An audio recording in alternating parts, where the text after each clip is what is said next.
નરસિંહ મહેતાની 616મી જન્મજયંતિ નિમિત્તે વડોદરા મહાનગરપાલિકા દ્વારા કવિ નરસિંહ મહેતાની પ્રતિમાને પુષ્પાંજલિ અર્પણ કરવામાં આવી હતી।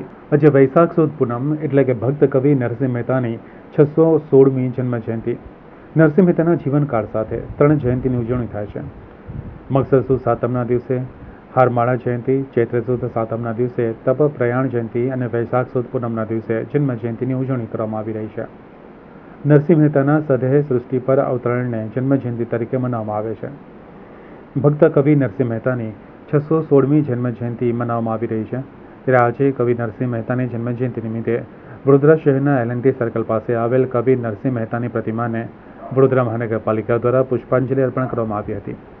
આ કાર્યક્રમમાં વડોદરાના મેયર પિંકીબેન સોની, સ્થાયી સમિતિના ચેરમેન ડોક્ટર શીતલ મિસ્ત્રી, પૂર્વ ડેપ્યુટી મેયર, ડેપ્યુટી કમિશનર પણ ઉપસ્થિત રહ્યા હતા। એવા ભક્ત કવિ નરસિંહ મહેતાનો આજે વૈશાખી પૂર્ણિમા એટલે કે જન્મજયંતિ અવસર પર પ્રતિવર્ષ વડોદરા મહાનગરપાલિકા દ્વારા એમની વુડા સર્કલ પાસે આવેલી પ્રતિમાને હૃદયાંજલિ પુષ્પાંજલિ અર્પણ કરવાનો કાર્યક્રમનું આયોજન કર્યું, જેમાં ભક્ત કવિ નરસિંહ મહેતા જે નાગર સમાજનું માન સન્માન અને ગૌરવ છે એવા નાગર સમાજના સૌ લોકો પણ આજે એમને હૃદયાંજલિ અર્પણ કરવા માટે અમારી સૌની સાથે છે। આજે ભક્ત કવિ નરસિંહ મહેતાજીના જન્મજયંતિના અવસર પર હું સૌને ખૂબ ખૂબ શુભેચ્છાઓ પાઠવું।